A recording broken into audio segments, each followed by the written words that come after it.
Oke, Kak Yoga, dimulai. Baik, saya mulai aja. Bismillahirrahmanirrahim. Assalamualaikum warahmatullahi wabarakatuh. Selamat sore semuanya. Salam sejahtera untuk kita semua. Mengawali kegiatan belajar pada sore hari ini, kita awali dengan berdoa. Berdoa dipersilakan.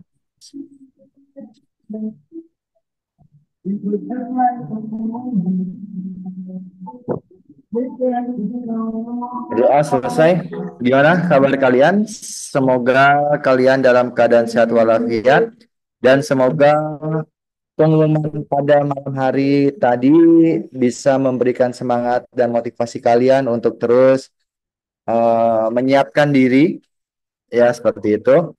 Namun sebelum saya memulai, saya ingin menyampaikan beberapa hal terkait dengan peraturan selama mengikuti pembelajaran pada sore hari ini.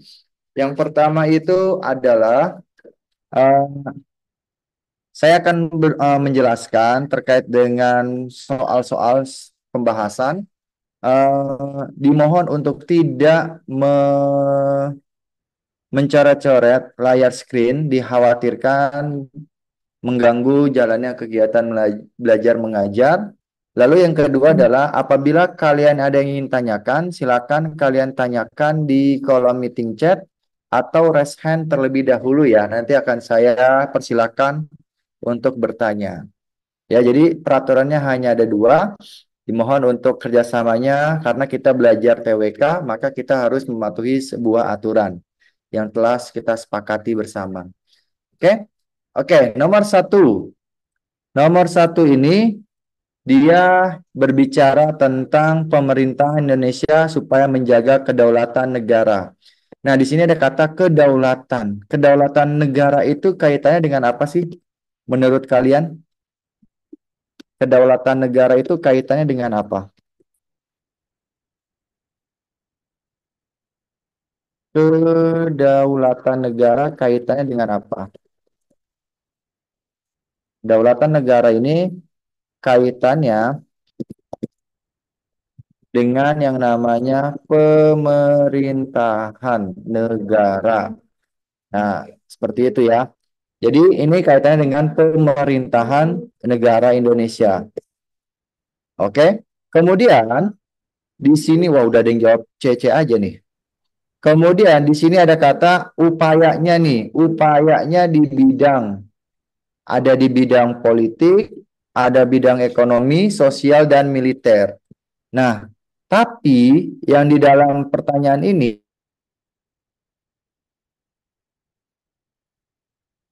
adalah yang bukan di bidang tersebut. Nah, yang bukan ya. Kita lihat di sini. Karena ada kata memastikan kegiatan angkatan bersenjata, berarti yang A itu di bidang apa nih? Angkatan bersenjata berarti di bidang, ini udah jelas ya, ini di bidang yang namanya militer. Nah, ini di bidang militer. Nah, kemudian menjaga hubungan, iya keamanan negara ya. Menjaga sorry, ini luar negeri, eh pertahanan keamanan militer. Nah, lalu yang B itu hubungan luar negeri itu kaitannya dengan mana? Ayo, hubungan luar negeri kaitannya dengan bidang, ini bidang politik nggak sih? Ah, ya ini bidang politik yang B. Kemudian perlindungan perbatasan negara, perlindungan perbatasan negara. Berarti ini adalah di bidang pertahanan juga, ya. Kemudian memastikan ekonomi negara kuat. Nah, di sini ada kata memastikan ekonomi negara kuat, ya. Memastikan negara itu kuat berarti ini di bidang yang namanya ekonomi, seperti itu. Maka jawaban yang bukan adalah sudah jelas ya, yang E, seperti itu. Nah, sekarang saya mau tanya nih sama kalian. Ini sebenarnya ini pelajaran kelas 12 sih sebenarnya ya. eh, materi tentang hak asasi manusia. Nah, hak negara itu ada yang tahu nggak sih haknya negara apa? Ayo, ini pelajaran kelas 12 nih. Ya, Haknya negara apa? Coba. berpendidikan. Haknya negara berpendidikan.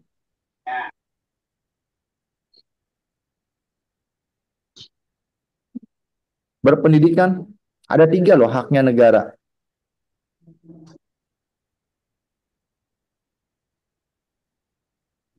Nah, haknya negara itu yang pertama adalah dijaga wilayahnya. Nah, ya. Kemudian yang kedua adalah dikelola kekayaan alam, kekayaan alamnya. Lalu yang ketiga adalah dibela, apa ya namanya ya? Dipatuhi peraturannya, dipatuhi peraturannya. Dijaga atau dibela wilayahnya, dikelola. Nih, ini saya kasih warna kuning ya.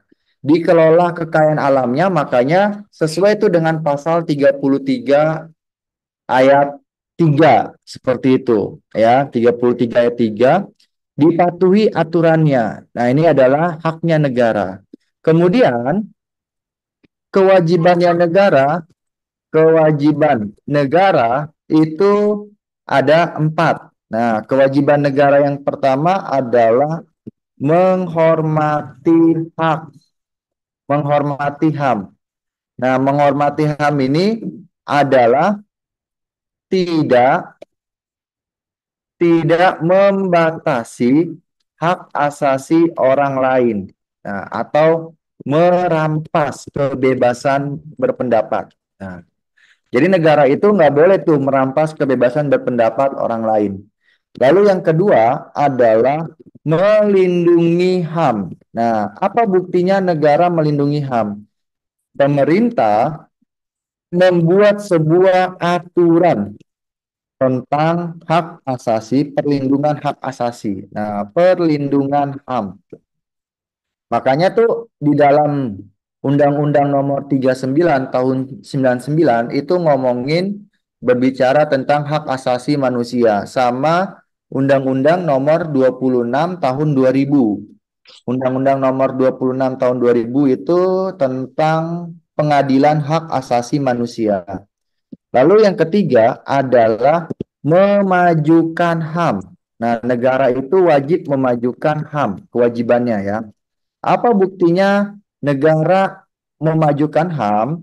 Nah, yaitu pemerintah membentuk membentuk yang namanya lembaga lembaga negara tentang hak asasi manusia. Salah satunya adalah Komnas HAM itu sendiri.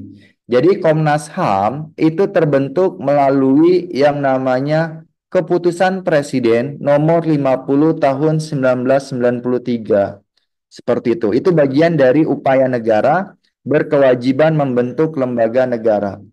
Lalu yang keempat itu adalah memenuhi HAM. Nah, negara itu memenuhi HAM dengan cara apa? Dengan cara pemerintah membuat program kesejahteraan sosial. Nah, program kesejahteraan sosial. Apa bentukannya? Bentuk program kesejahteraan itu ada dalam bidang ekonomi, kemudian ada di bidang sosial budaya. Nah, seperti itu. Contoh adalah di pasal 27 ayat 2. Ya. 27 ayat 2 bunyinya adalah setiap warga negara berhak mendapatkan pekerjaan dan penghidupan yang layak. Nah, makanya dalam hal ini setiap tahun selalu ada yang namanya open recruitment CPNS maupun open recruitment BUMN. Nah, itu bagian dari negara membuka lowongan pekerjaan. Kayak gitu. Itu pasal 27 ayat 2 tuh bunyinya. Lalu pasal 33 ayat 1 serta ayat 3, sorry, 31 lagi. 34 ayat 1 bunyinya itu adalah fakir miskin dan anak telantar dipelihara oleh negara. Kemudian pasal 34 ayat 3-nya adalah negara membuat fasilitas kesehatan. Nah, itu. Nah, itu dalam bidang sosial tuh. Dalam bidang budaya ada di dalam pasal 31. Apa bunyinya? Setiap warga negara berhak dan berkewajiban mendapatkan pendidikan yang layak. Nah, itu. Jadi caranya negara memenuhi hak asasi manusia adalah dengan cara membuat program kesejahteraan. Nah, atau program pemerintah. Nah, program pemerintah tentang ekonomi, sosial, dan budaya. Jadi, kita sebagai warga negara mempunyai hak, negara pun juga sama mempunyai hak. Negara mempunyai kewajiban, kita juga mempunyai kewajiban. Seperti itu. Jadi seimbang. Antara hak dan kewajiban itu seimbang. Jadi kalau kita mau mendapatkan hak, kita harus melaksanakan kewajiban terlebih dahulu. Seperti itu, ya. Nah, karena di dalam balik ke dalam soal, karena yang ditanyakan itu adalah upayanya negara dalam bidang politik, ekonomi, sosial, dan militer, maka yang bukan, karena ada kata kecuali, jawabannya adalah yang E. Karena ini tuh adalah bagian dari kewajiban negara. Kayak gitu, ya. Kewajiban negara dalam hal memenuhi hak asasi. Oke, soal nomor 22. Nah, ini udah gampang banget ini, teman-teman. Silakan dijawab terlebih dahulu.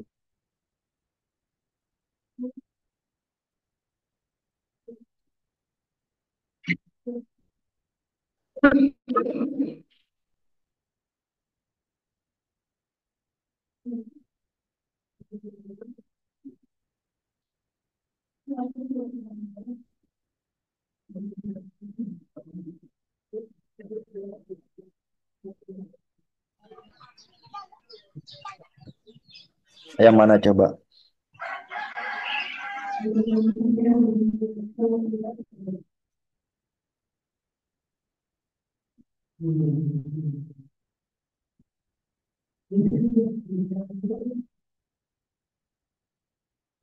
Jawabannya adalah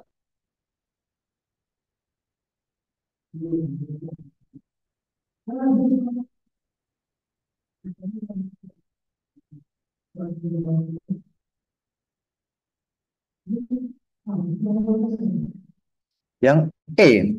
Kita lihat di sini. Indonesia berada di dalam garis ring of fire atau cincin api. Nah, ya di mana dilalui oleh Samudra Pasifik dan Samudra Hindia seperti itu. Nah, akibatnya itu akan mengakibatkan yang namanya bencana gempa bumi. Nah, gempa bumi ini ada dua. Ada gempa bumi tektonik sama gempa bumi vulkanik. Kayak gitu. Gempa bumi tektonik itu disebabkan oleh pergeseran lempeng bumi. Kalau gempa bumi vulkanik itu disebabkan oleh letusan gunung berapi. Nah, kemudian di dalam soal ini, di dalam soal narasi terakhir dikatakan bahwa pemerintah telah melakukan upaya menghadapi isu lingkungan. Nah, beberapa upaya yang dapat dilakukan pemerintah, ada kata kecuali yang bukan. Yang bukan. Yang A betul, B juga betul, C juga betul. Apa itu konservasi? Nah,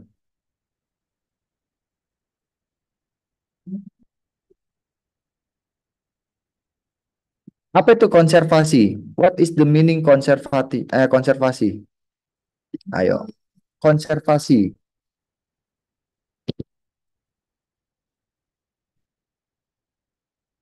Konservasi.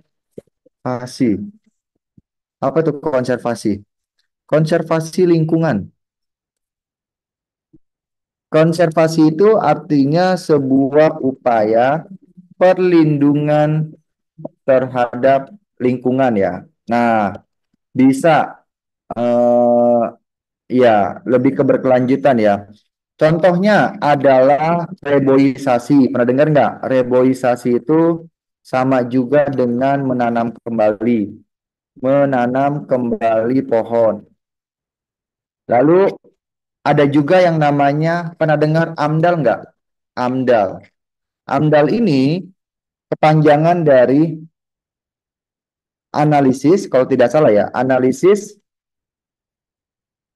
eh, M-nya apa ya? Dampak Mitigasi mitigasi dampak lingkungan ya. lingkungan, ya.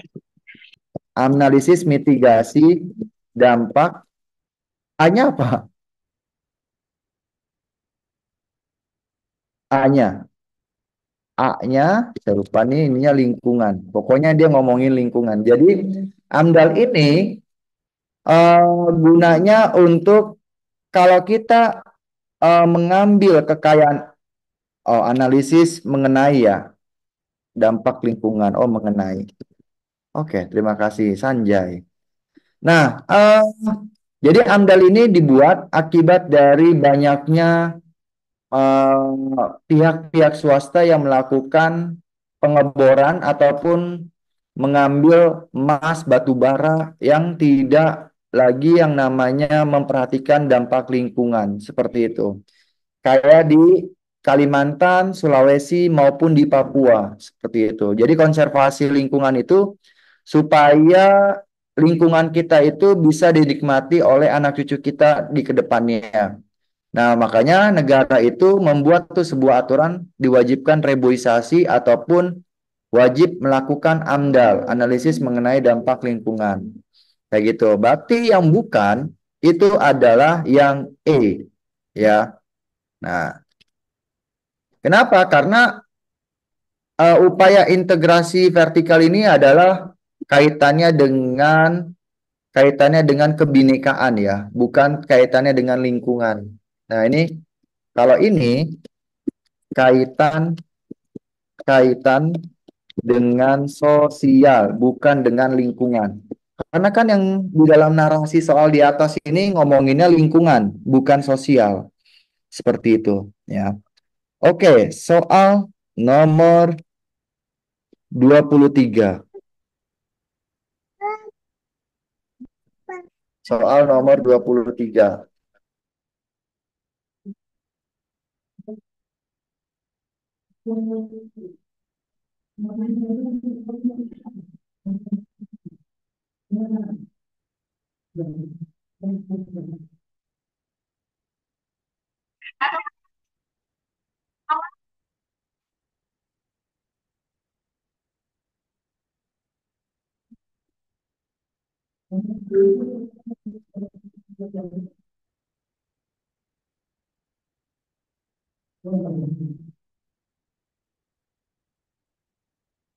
Yang mana nih jawabannya? C?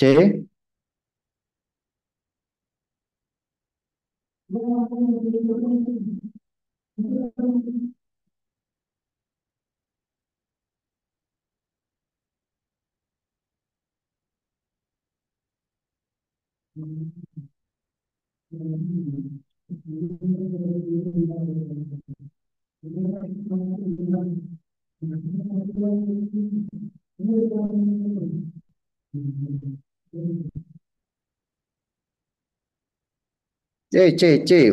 Banyak yang C nih. Nomor, oh, ada yang beda kan? Oke, kita lihat. Nomor 23, kita baca ke soalnya. Wah, ada yang E. Menarik. Yang menunjukkan Bhinneka Tunggal Ika untuk mempersatukan, ada kata Bhinneka Tunggal Ika itu untuk mempersatukan dalam keberagaman. Nah, kita lihat memilih bergaul dengan sesama sukunya. Nah, ini bertentangan ya. Yang ada nomor satunya udah pasti bertentangan. Karena dia hanya mau bergaul dengan sesama sukunya doang. Nah, ini bertentangan. Berarti asumsi kita tidak boleh memilih yang ada nomor satu. Sorry. Yang ada nomor satu udah pasti salah. Nah, gitu ya. Nah, kemudian Yoga sedang memimpin sebuah rapat perusahaan. Di pelaksanaan rapat, Yoga semaksimal mungkin menggunakan bahasa Indonesia mengingat tidak semua anggota rapat berbeda-beda. Oke, berbeda-beda asal ya. Berarti benar nih. Yang ada nomor duanya. Udah kita fokus C dan D. Kita fokus C dan D. Kenapa? Karena ada nomor duanya. Kayak gitu. Ya. 3. Di sebuah sekolah dengan keberagaman yang banyak, memuat aturan mewajibkan untuk apa nih? Untuk berbahasa Indonesia ketika di lingkungan sosial, di lingkungan sekolah. Oke, ini benar ya. Jadi di salah satu sekolah itu mewajibkan harus menggunakan bahasa Indonesia. Nah, kalau yang D, yang nomor 4, Kodir sebagai kepala desa dikenal selalu mengutamakan bantuan untuk orang yang berbeda suku, berbeda sesuku dengannya. Maksudnya berbeda sesuku itu berarti berbeda-beda ya. Nah, kayaknya yang ini agak mencurigakan juga nih. Nah, tapi 2 dan 3 udah pasti benar nih ya. Yang mana nih? 2 dan 3 atau 3 dan 4 juga bisa.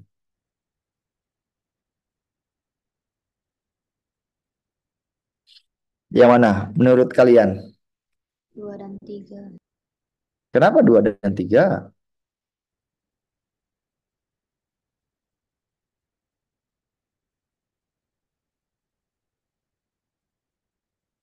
Hmm, Karena bahasa Indonesia bahasa persatuan, Kak. Jadi walaupun yang lain berbeda-beda asalnya, ada yang asal dari Jawa maupun dari apa suku lain, tetap yang bahasa persatuannya menggunakan bahasa Indonesia gitu, Kak. Karena kata kuncinya untuk mempersatukan dalam keberagaman. Jadi cari pilihan yang apa yang mempersatukan. Ya, jawaban yang betul itu yang pakai bahasa Indonesia.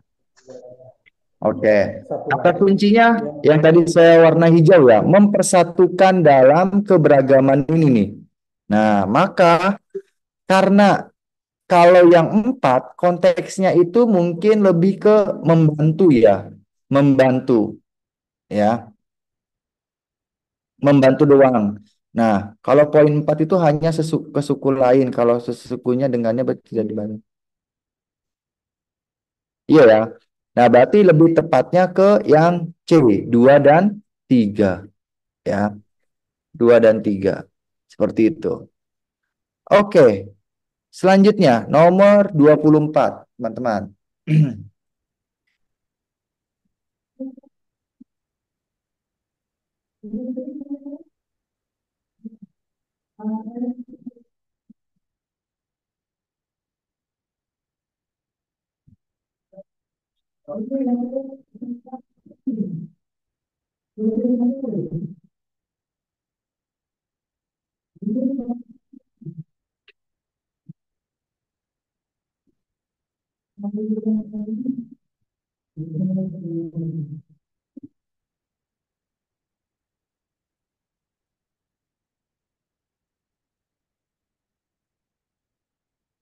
Apa coba jawabannya?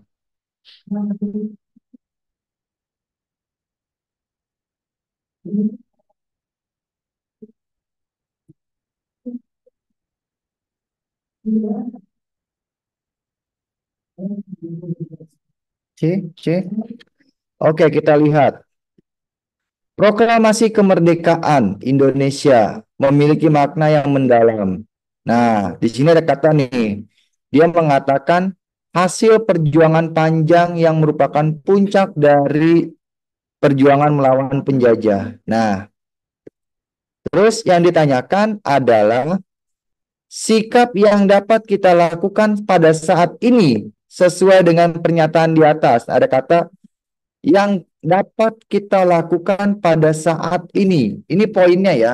Yang harus kita lakukan saat ini apa? Oh, ini udah salah nih ya. D sama E udah salah.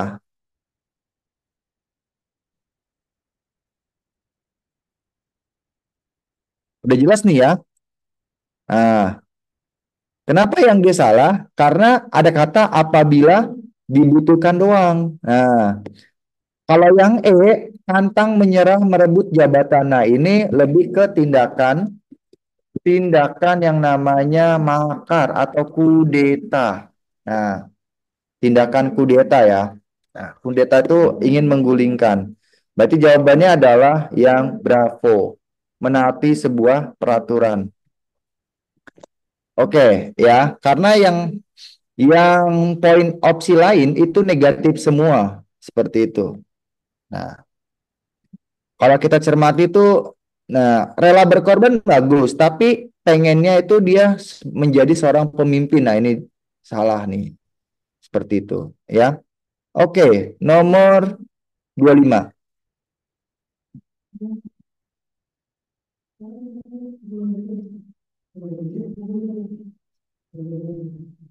25 apa nih?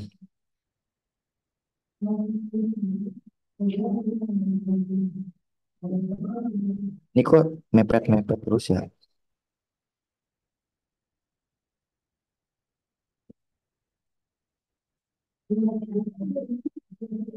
Ya, ayo 25 apa?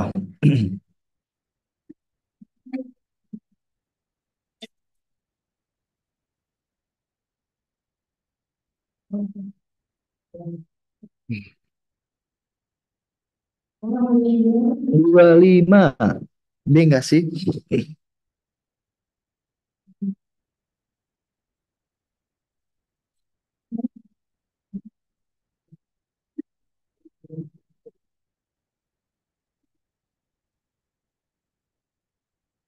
Oke, kita langsung aja.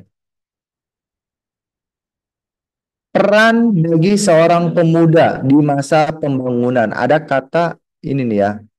Ada sebuah mention di sini nih. Di masa pembangunan. Masa pembangunan itu yang mana?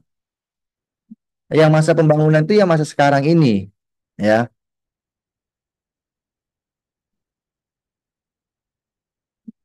Yang mana? Yang A juga bisa.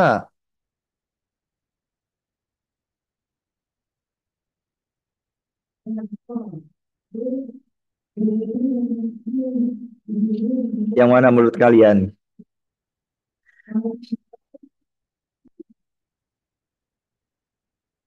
Nah, ya.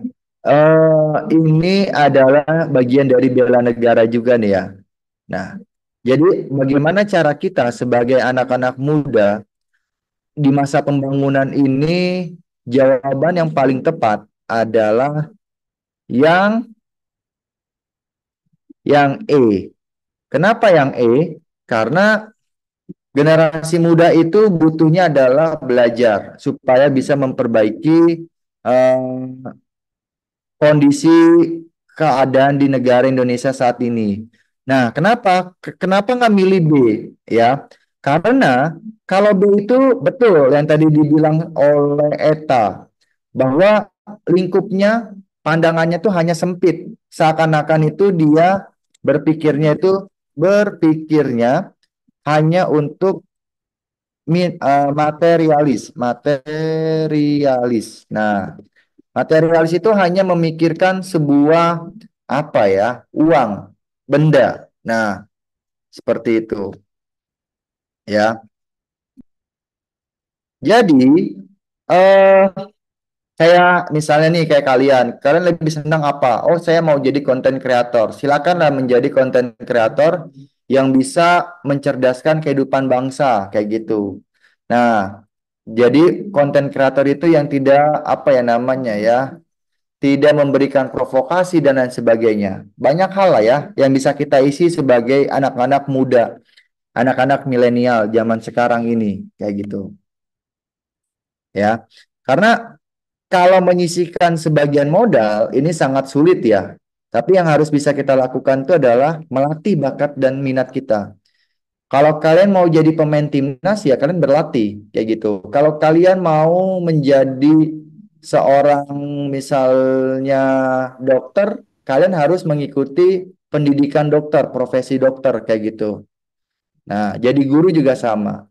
Kayak gitu ya. Jadi kita harus sama-sama belajar kayak gitu. Nah, oke. Nomor 26. Nanti saya kasih soal tambahan lah ya. Soal tambahan.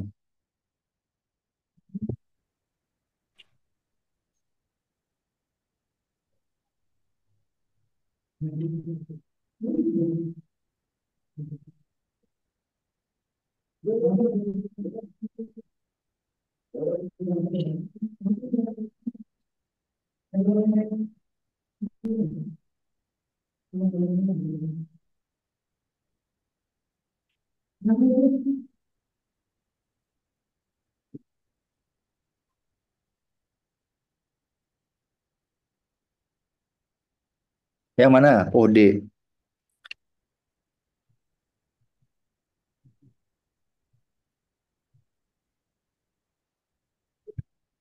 Ini apa sih ini? Oh,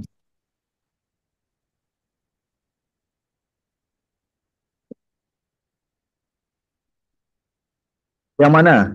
Mundurnya ya ini.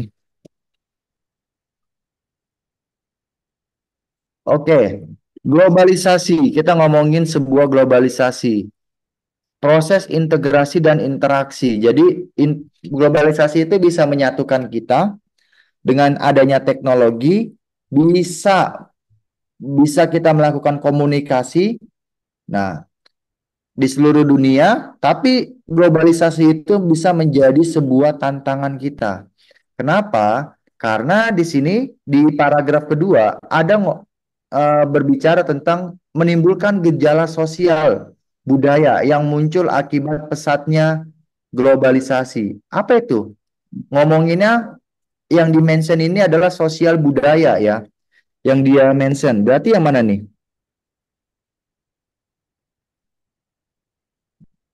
Kalau ini lebih ke kaitannya ke antropologisnya ya. Ini lebih ke antropologis atau lebih ke apa sih kependudukan? Kalau ini lebih kaitannya dengan kependudukan. Nah, kependudukan. Nah, kemudian kalau ini kaitannya dengan ekonomi perdagangan. Nah, ini kaitannya dengan ekonomi ya.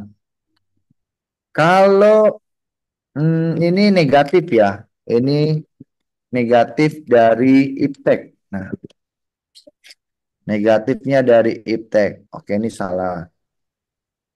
Pesatnya kriminalitas. Kriminalitas itu sosial budaya atau apa? Iya, nanti saya share ya. Ah, kriminalitas itu akibat dari gejala sosial atau gejala ekonomi menurut kalian?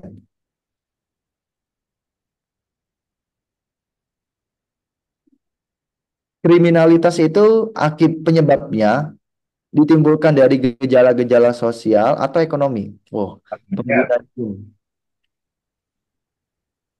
ekonomi, ekonomi. Kenapa ekonomi? sosial. Sosial, kenapa sosial?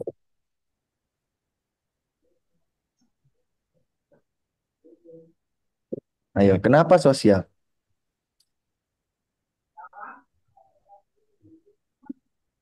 Nah, nggak sih saya sampaikan? Ekonomi, karena kalau nggak ada duit jadi stres, terus begal orang deh. LT5, silakan dijawab. Ayo, silakan kalau mau memberikan komentar.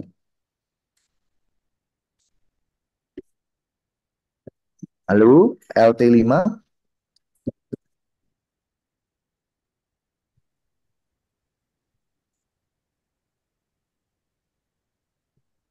Ekonomi sosial. Ekonomi sosial.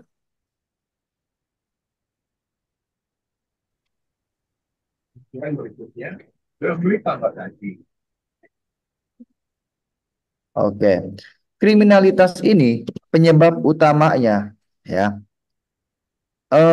Kaitannya itu dengan ekonomi terlebih dahulu. Nah, kenapa ekonomi? Yang pertama adalah disebabkan oleh angka pengangguran. Pengangguran tinggi. Lalu yang kedua disebabkan oleh kenaikan harga barang. Kenaikan harga barang.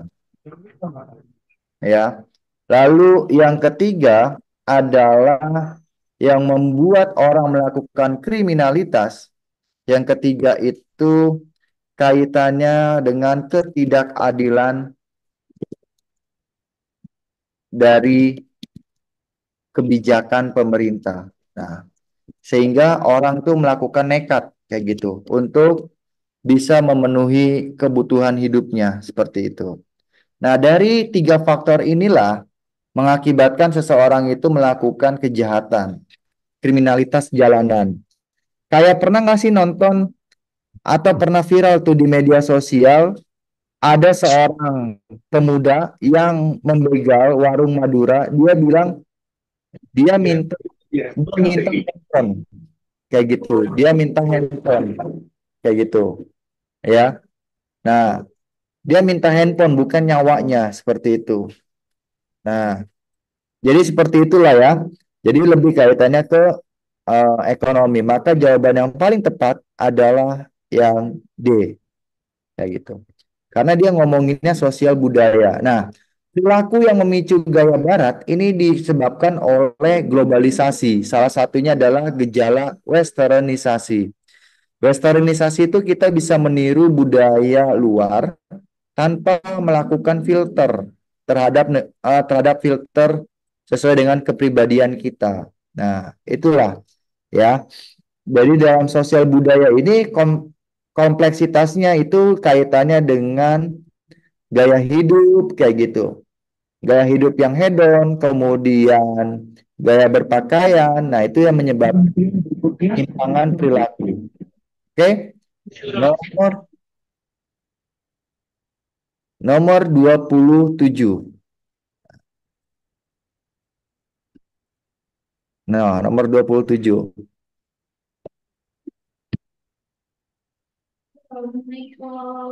Dalam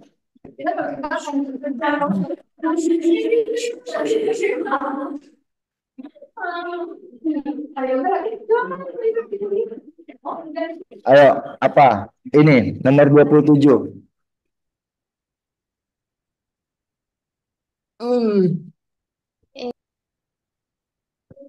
Eh,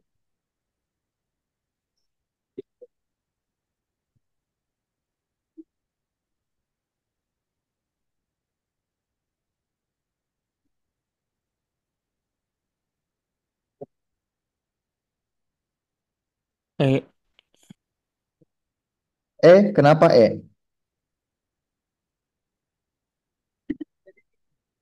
Ya Allah, mepet-mepet banget ya.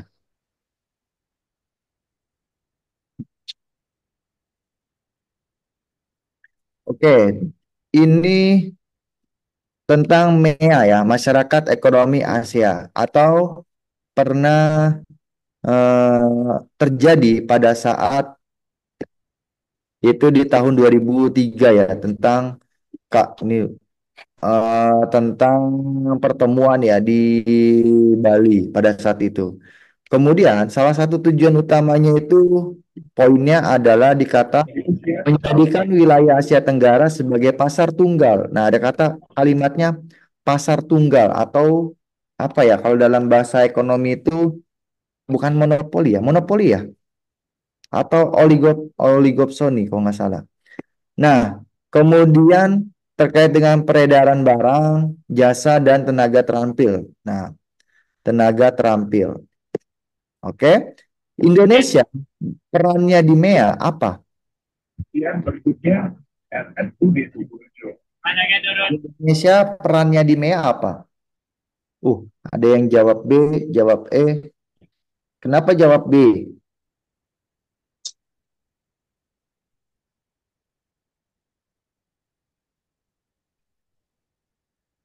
C dan E, bingung.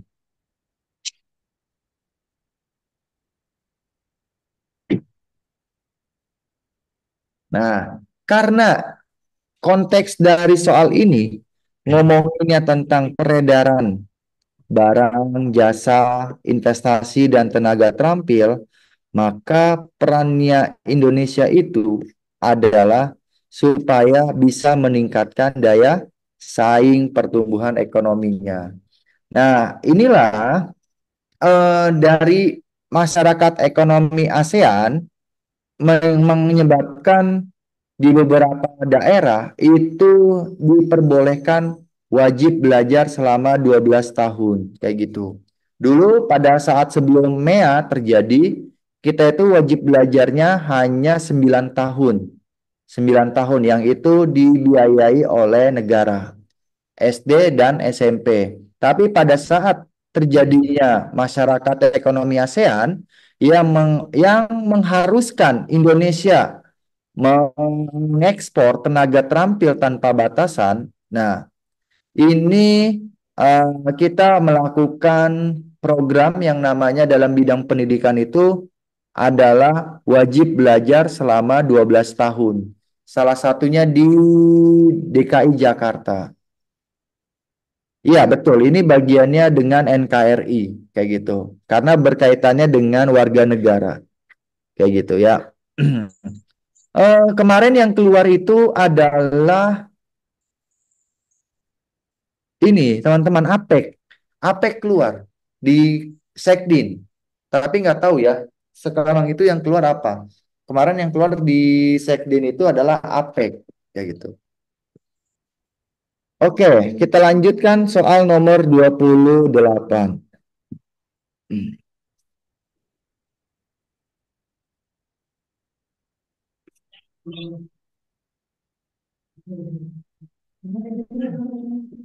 Soal nomor 28.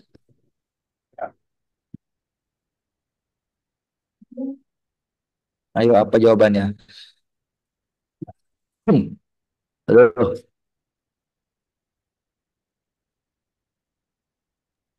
Bisa Kak meningkatkan kerjasama. A bisa atau yang lain juga bisa? A. A. Kenapa milih A?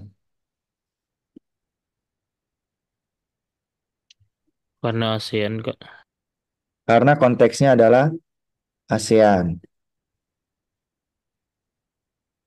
Oke.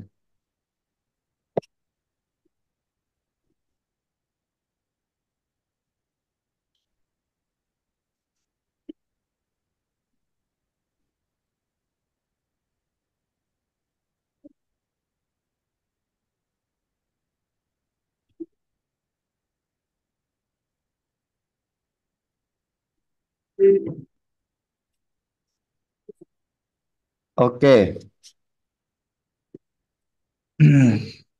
Kita lihat. Dia berbicara tentang PBB ya. PBB Perhimpunan ASEAN ya. Perserikatan bangsa-bangsa di kawasan Asia Tenggara. Kemudian tujuan ASEAN ini tidak sebatas menjaga stabilitas kawasan, tapi lebih kaitannya kepada ekonomi, integrasi ekonomi serta memperbaiki daya saing regional. Nah, pertanyaannya adalah alasan Indonesia mengikuti ASEAN itu yang mana? Jawabannya udah jelas banget ya. Karena dia ngomonginnya ekonomi, kaitannya dengan ke ekonomi. Nah, ASEAN itu jawabannya adalah yang A, ya. Meningkatkan kerjasama dalam bidang politik, sosial, dan ekonomi. Nah, kalau di dalam subnya, di ASEAN itu memiliki program yang namanya pertukaran pelajar. Lalu kalau dalam bidang ekonomi, biasanya kalau kita melakukan ekspor ke negara ASEAN itu tidak dikenakan tarif pajak kalau tidak salah ya. Seperti itu. Nah, jadi jawaban yang tepat adalah yang A ya. Oke, 29 teman-teman.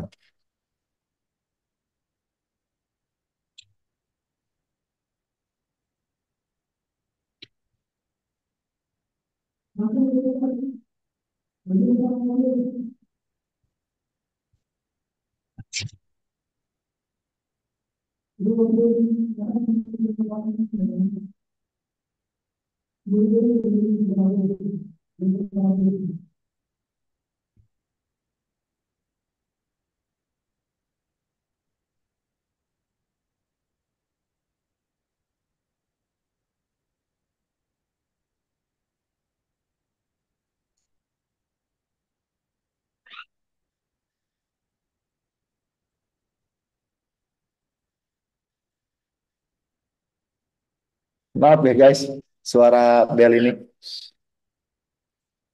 semuanya tuh harus ini diselesaikan. Oke, nomor 29. Kehidupan yang selaras merupakan cita-cita dari suatu masyarakat. Selaras itu artinya apa ya? Kehidupan yang selaras itu kaitannya dengan kehidupan yang eh, seragam kayak gitu ya. Setara, betul. Sejalan ya. Ya, ya sepemikiran, seperjuangan lah kayak gitu.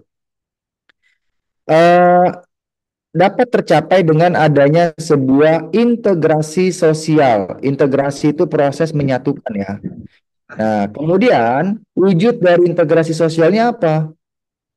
Salah satu wujud dari integrasi sosial adalah, nah, ini pelajaran sebenarnya ini adalah pelajaran sosiologi ya.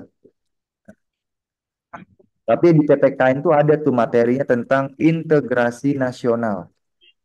Integrasi nasional ini kaitannya dengan bineka.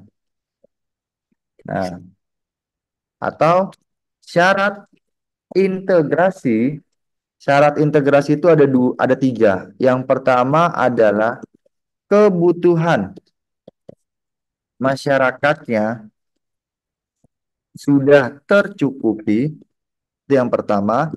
Lalu yang kedua adalah nilai dan norma ini hasil dari konsensus atau kesepakatan bersama. Lalu yang ketiga adalah nilai dan normanya dapat bertahan lama. Nilai dan normanya dapat bertahan lama. Nah, itu syarat atau terwujudnya sebuah integrasi nasional. Berarti sudah jelas nih yang tadi saya sebutkan tiga hal. Berarti yang mana jawabannya, teman-teman? Yang B, ya. Konsensus bersama tentang nilai dan norma. Seperti itu. Ya, tuh. Jadi nilai dan normanya itu adalah hasil keputusan bersama. Kayak gitu. Oke, terakhir, teman-teman. Sebelum saya kasih soal, mungkin ini kali ya, soal tambahan. Apa? Terakhir.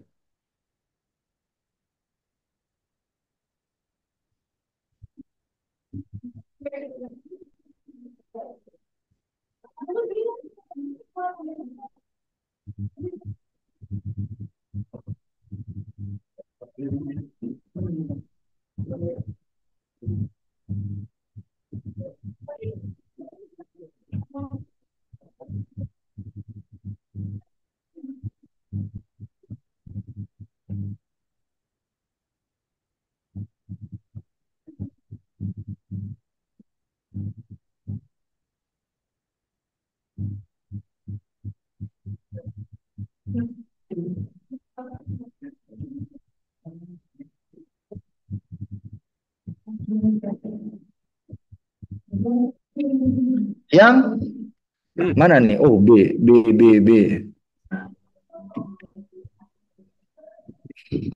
Jawabannya adalah karena dia ngomonginnya arbitrasi, ya. Arbitrasi itu menyelesaikan konflik. Nah, B. Nah, apa itu arbitrasi?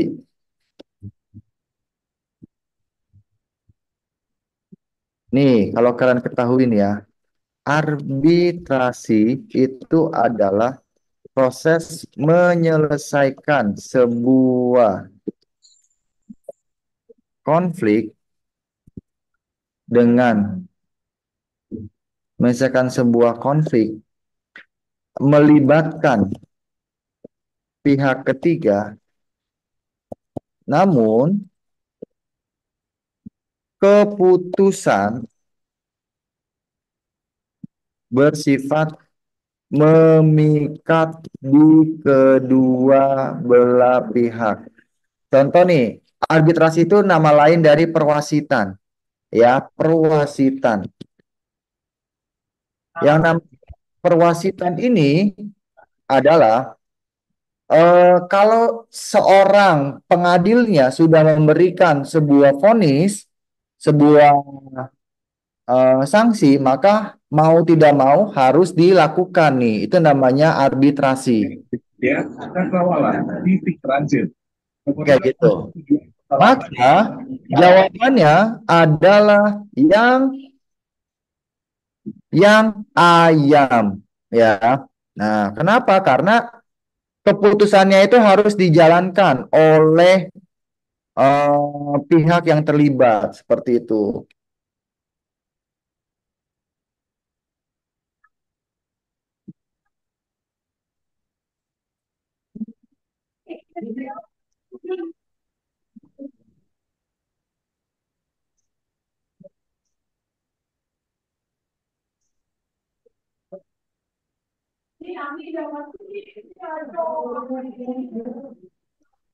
Tepat datang, tepat pulang. Nah, oke ya. Maka jawabannya adalah ayam. Oke, saya mau ini dulu ngasih beberapa soal.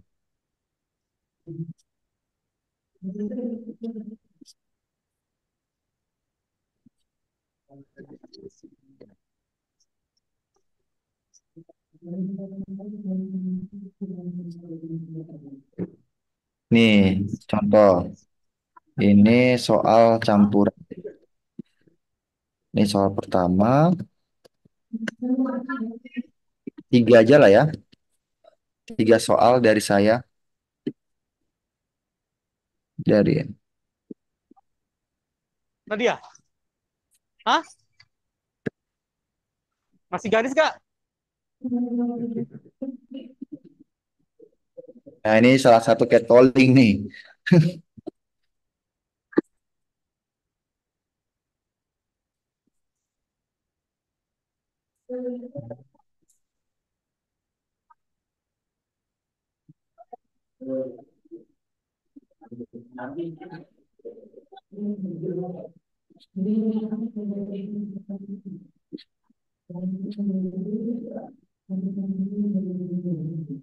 Mana ya?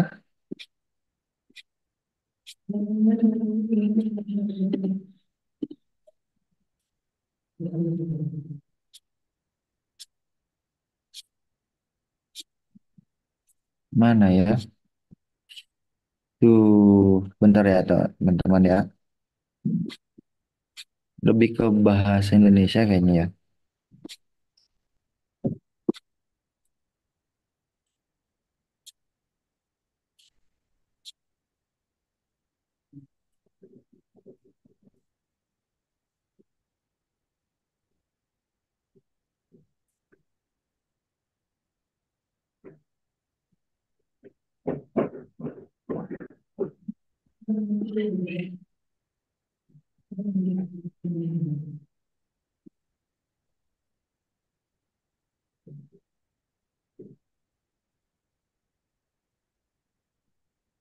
Nah, terakhir nih dari soal tambahan dari saya. Kira-kira untuk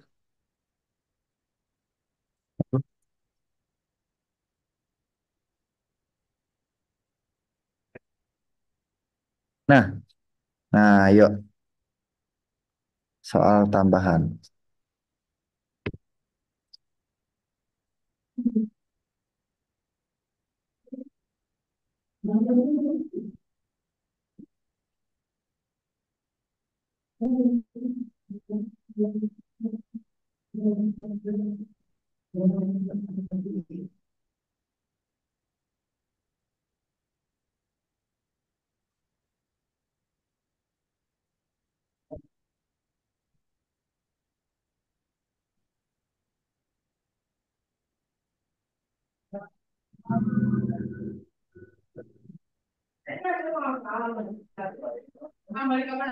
Apa coba jawabannya? D.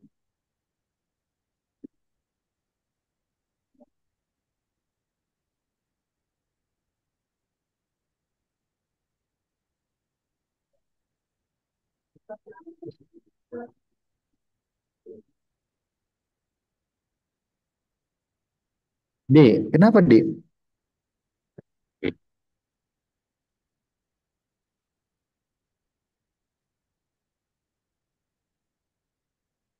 Kenapa nggak milih yang E?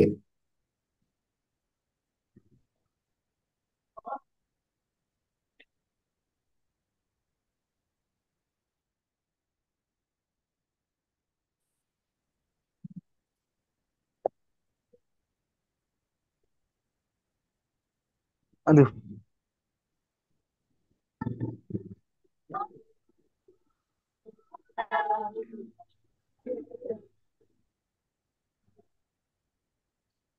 Nah,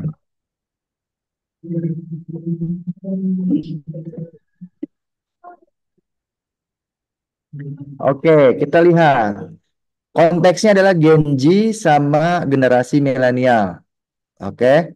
Nah, ada kalimat masa pembangunan bangsa dan negara saat ini.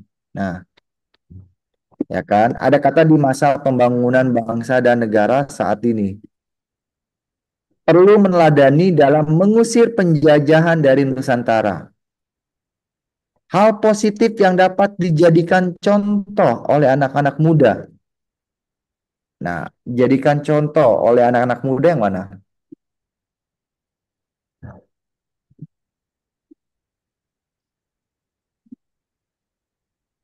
Hal positif.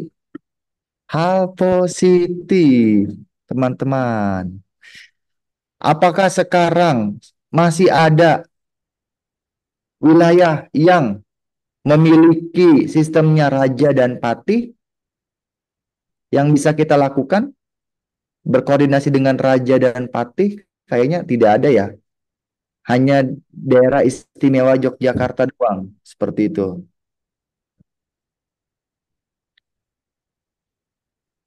Jawabannya adalah ya, yang bisa kita lakukan sebagai generasi Z dan generasi milenial adalah yang E, ya, mampu mau menghargai satu dengan yang lainnya.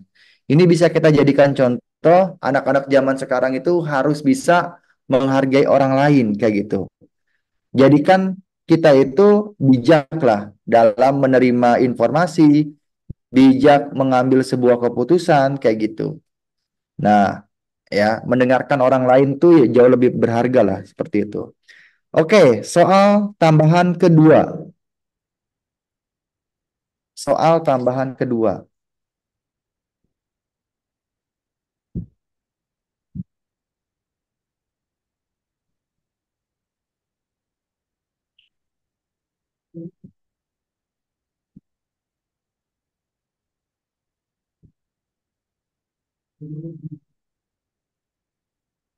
D, apa? E. Nah, ini gampang nih ya. Kalian ini adalah siswa SMA, telah mendapatkan pelajaran PPKN. Oke, pendidikan Pancasila nih. Pada saat pemilihan umum, banyak calon legislatif yang mengumbar janji kampanye. Banyak nih ya. Sikap kalian dalam menumbuhkan pentingnya partisipasi dalam pemilu, dalam halnya bela negara adalah, oh ini enggak nih ya. Kalau udah dewasa kayaknya enggak ya. Kan biasanya kan partisipasi pemilu itu apabila sudah berusia 17 tahun. Ini juga enggak, ini juga enggak. Iya, udah jelas ya. Jelas banget yang lah, yang D. Kenapa? Karena kalau yang E, masa kalau kita memiliki pandangan yang sama nih dalam menentukan pilihan politik. Pilihan politik setiap orang itu pasti berbeda-beda. Antara saya dengan kalian itu pasti berbeda-beda. Saya milih PDI misalnya, kalian milih Gerindra, nah itu beda pilihan. Kayak gitu. Tapi yang harus kita lakukan itu adalah bagaimana caranya mengajak orang itu mau menentukan hak suaranya di TPS, tempat pemungutan suara. Seperti itu, ya. Oke, terakhir dari pembahasan kita.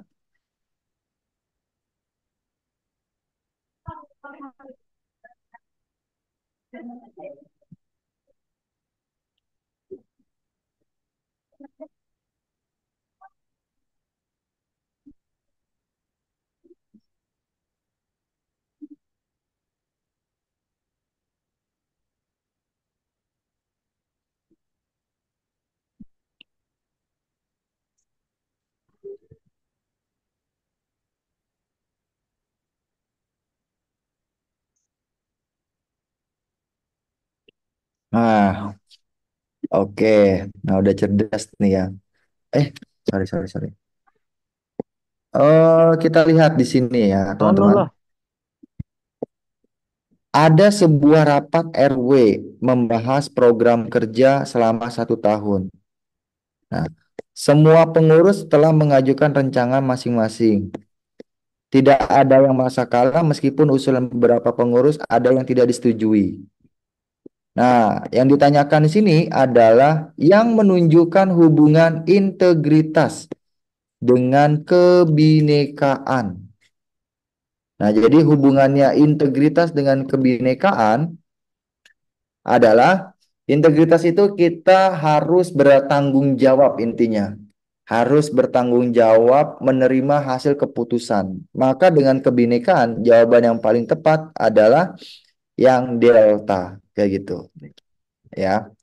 Jadi, walaupun kita berbeda pandangan, nah, integritas yang bisa kita jadikan contoh adalah kita harus bertanggung jawab menerima hasil keputusan walaupun usulan dari kita itu ditolak oleh anggota rapat. Nah, jadi kita tetap mengutamakan semangat persatuan dan kesatuan kayak gitu. Oke? Eh, sampai di sini ada pertanyaan karena kalau di Indonesia bagian tengah itu sudah jam 18:15 ya. Kalau di timur sudah jam 19:15. Kayak gitu. Gimana hasil dari administrasinya?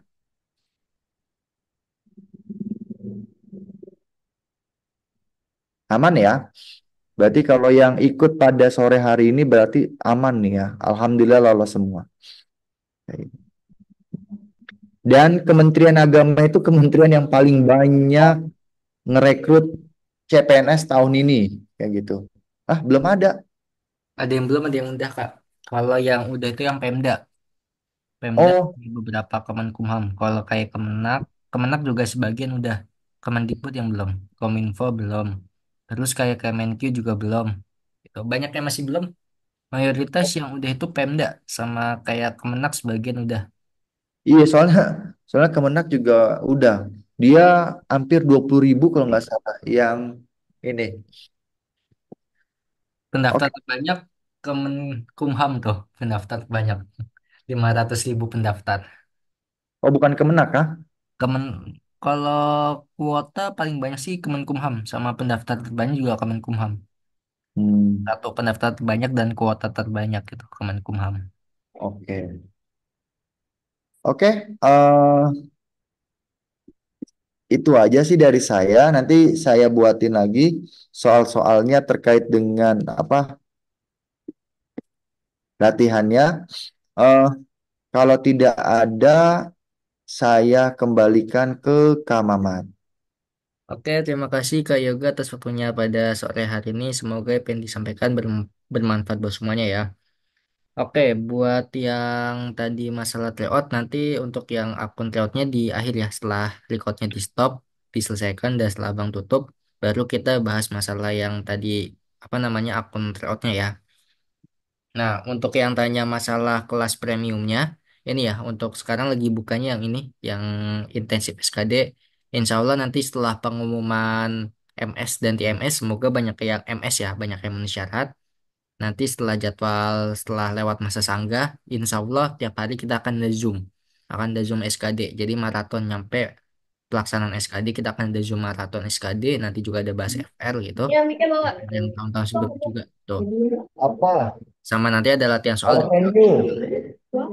ya Oh, abang nanti kita usahakan mana? setiap hari ada Zoom dan juga minimal kita ada Ah, ini. satu atau bahkan bisa nyampe 2 kali Zoom lah dalam satu hari gitu. Dan langsungnya juga tiap hari kan ada. Sama tryoutnya juga nanti akan diperbanyak insya Allah abang usahakan. Untuk harganya ini ya 250.000 untuk fasilitasnya bisa lihat sendiri gitu. Terus buat yang nanya jadwal Zoomnya lagi, jadwal kita Sesi tentatif ya. satu.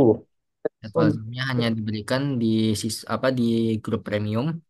Tuh, nanti materinya sudah disesuaikan sesuai paket bimbel premium. Jadi kalau yang kelas umum atau yang mengikuti grup WA binaan bimbel di chat atau grup Telegram, ya nanti hanya bisa dapat info Zoomnya mendadak lah gitu. Akan di-share link Zoomnya gitu. Jadi pantun aja grupnya sama seluruhan WA gitu.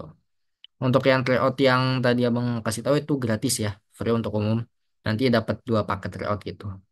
Nanti sebenarnya lagi apa nanya ada Korea Digital buka jual cloud doang nggak paket-paket layout gitu. Paket layoutnya kita buka kok. Jadi nanti insya Allah di minggu depan kita udah bukan cuma buka paket bimbel online tapi juga buka paket layoutnya gitu. Layout SKD ya. Dan insya Allah nanti hots gitu. Buat yang nunggu info pengumuman ditunggu aja ya. Karena bertahap. Kalau Pemda sebagian besar udah ya. Ada beberapa Pemda yang belum pengumuman terus juga kayak mayoritas rata-rata nanti malam atau enggak besok ya kayak Kemenkumham, Kemenkyu, Kominfo, Kemenhan juga sebagian itu. Kemenak juga bertahap sampai ikut. Oke, sampai sini ada pertanyaan sebelum abang tutup Zoom-nya dan recordnya pas stop. Nanti kita bahas yang lanjut ke tryout. Ada pertanyaan? Oke, nggak ada. Ya, semoga semuanya lolos ya, gitu. Semoga memenuhi syarat semua. Oh ya, buat yang TMS, yang mesti kalian dapat TMS, gitu. Misalnya, nauzubillah ya, nauzubillahnya dapat TMS, ya itu kalian itu masa sanggah itu digunakan untuk penyangga. Misalnya kayak kalian kan di TMS itu kan ada keterangannya, kesalahannya kenapa. Nah, di situ kalian kayak menyanggah bahwa kalian kalau kalian merasa benar gitu, dan itu bukan kesalahan kalian, tapi kesalahan dari verifikator gitu. Jadi bukannya kalian ngupload ulang. Jadi misalnya dia nanya, kalau misalnya pas kita TMS terus masa sanggah bisa upload ulang dokumen apa enggak? Masa sanggah itu bukan upload ulang dokumen atau apa, bukan memperbaiki dokumen, tapi kayak kalian itu menyanggah misalnya kayak ngasih alasan bahwa kalian tuh sebenarnya uploadnya itu udah benar gitu. Atau enggak ada kesalahan kayak kalian ngasih alasan lah, alasan kenapa kalian berbuat seperti itu karena nggak ada ketentuan atau apa gitu. Jadi kalian ngasih alasannya bahwa sebenarnya kalian itu udah benar gitu. Dan kalian kayak ngerasa nggak terima bahwa dengan kesalahan seperti itu kalian di apa ya di TMS kan kayak gitu. Seperti itu ya, kayak gitu. Untuk pembahasan-pembahasan lainnya jadwal TUTKP nanti ya, itu request jadwal itu dari grup premium gitu. Jadi buat yang mau request materi, request latsal apa, join ke paket bimbel premium ya. Ini harganya bisa dilihat join ke paket bimbel ini baru nanti kalian bisa request materinya gitu. Jadi jadwalnya kita yang tentukan nanti, tapi materi yang dibahas itu sesuai dengan requestan siswa paket premium. Kayak gitu. Oke, kalau nggak ada mungkin abang akhiri aja, bang cukupkan karena ntar lagi kita bahas lanjut ke yang masalah tryout ya. Oke, terima kasih kepada Kak Yoga atas waktunya pada sore hari ini. Semoga apa yang disampaikan bermanfaat buat semuanya. Dan terima kasih juga kepada para peserta yang telah mengikuti kegiatan pembahasan latihan soal TWK dari sore tadi, dari jam 4 sampai sekarang. Oke, semoga apa yang disampaikan dapat membantu kalian dalam mengerjakan SKD CPNS besok ya. Dan semoga materinya dapat diterima dengan baik. Oke, cukup sekian dari Abang. Mohon maaf apabila ada kekurangan. Wabillahi taufiq wal hidayah. Wassalamualaikum warahmatullahi wabarakatuh. Oke, selamat sore semuanya.